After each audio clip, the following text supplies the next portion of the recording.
Hello there and welcome to another Hero Arts video. It's Michelle Short here, and today I have an aperture card to share with you using the Looking Glass heart dies.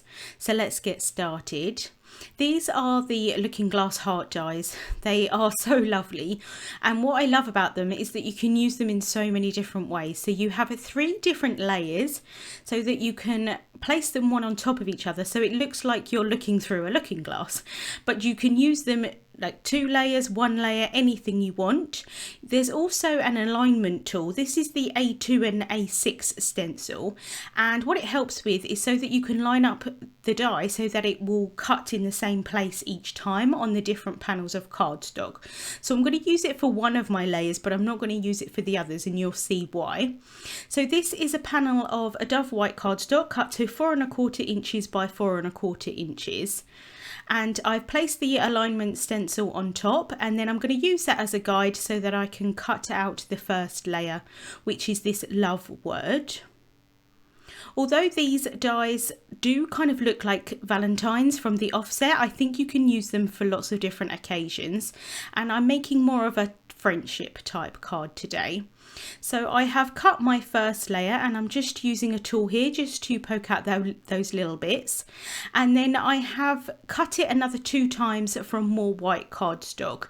This is just so that I can layer them one on top of each other to add some dimension to the card.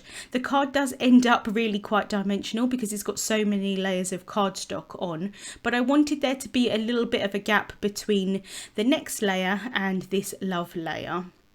So next I have a panel of Peony cardstock, and this is cut to the same 4 1/4 inches by 4 1/4 inches. Now you absolutely can place the alignment stencil on top and place the die inside, but I actually thought that I would do it in a slightly different way, and I'm just lining up the 2 panels, and then I'm going to pop the heart die behind it, and so that I can kind of see where I want it to be. And that's helpful if you didn't want them all layered one on top of each other in the middle. If you wanted to offset them slightly, this would be a quite good way to be able to do it so that you can see where it's going to cut. So I'm going to run that through my die cutting machine, and that's going to cut that heart out of the panel. And what I love about these dies is you also get the positive and the negative, which is really helpful. So like I said, you could use these in so many different ways. So that's what these first 2 layers are going to look like, but I thought that I would go ahead and do the 3rd layer. So for this layer, I'm going to cut the last die from the Azalea cardstock. This is such a beautiful colour. I love these 2 pinks together, and this one kind of cuts out little flowers in the shape of a heart, so I think it's really very pretty. So again, I'm just going to place that first layer, or technically it's the 2nd layer, on top, and just use that as a guide to be able to cut this panel. I'm actually going to cut these panels down slightly. I'm not going to keep them as the same size, so it didn't really matter too much that they were exactly lined up. So once I remove that die, you can see that it cuts out all of those beautiful little flowers, and again you could use those separately as well. You could do a really nice inlay technique with those, I think. But this is how my card is going to look all layered up. So I've taken a card base and I've cut that from more Dove white cardstock, and this is 4 3/4 inches by 4 3/4 inches, and I want to cut a window from the front so that you can kind of look through the card. So I'm going to use that heart die, and I'm just going to cut that from the front panel of this card. So again, I've got that positive piece which I can use on another card, and now I have an aperture or a window in the front of my card base. I'm just going to keep the inside of the card white, but you could add another colour into it, and that would look really pretty through those kind of flowers on that layer as well. So next I'm going to adhere all of my layers together, and I'm using some precision glue here. I wanted a liquid glue so that I've got some wiggle time to be able to make sure that I'm lining everything up.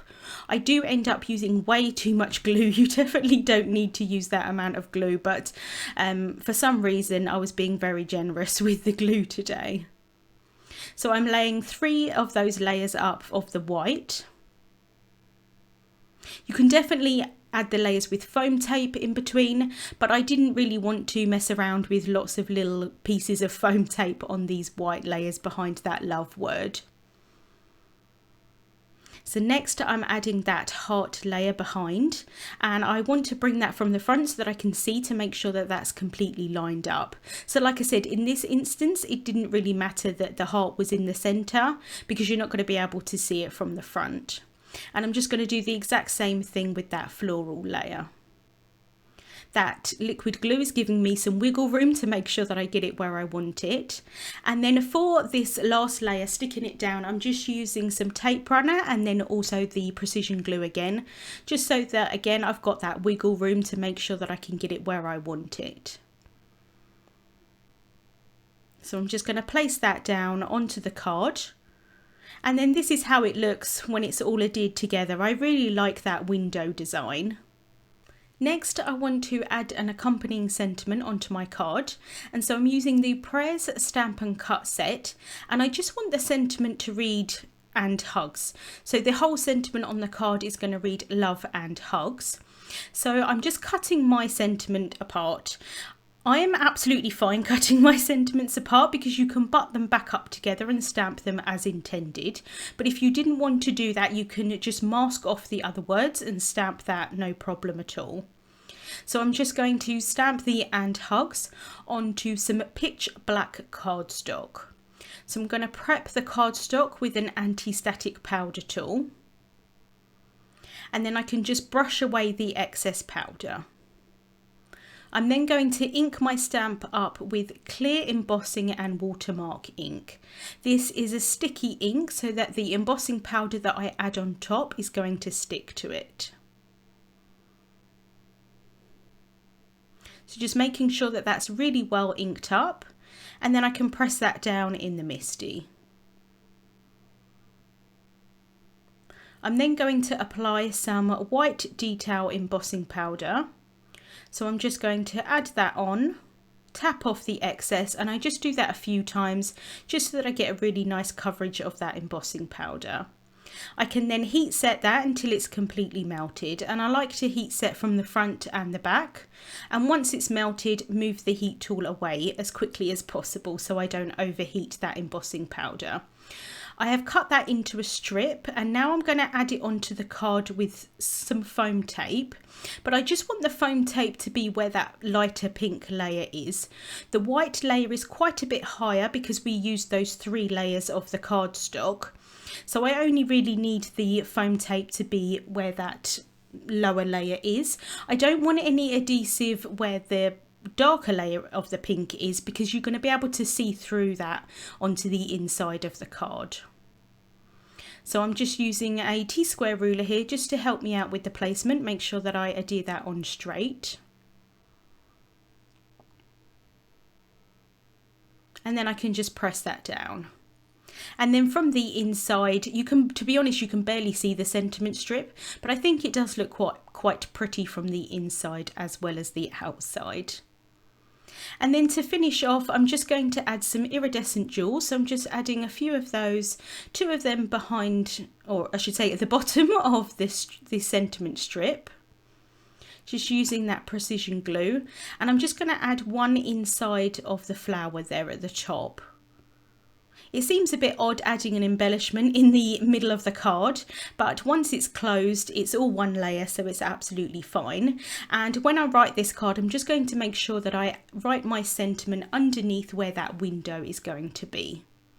Links to the products that I used will be in the description bar on YouTube and also over on the Hero Arts blog. Thank you so much for watching, and I hope you have a wonderful day.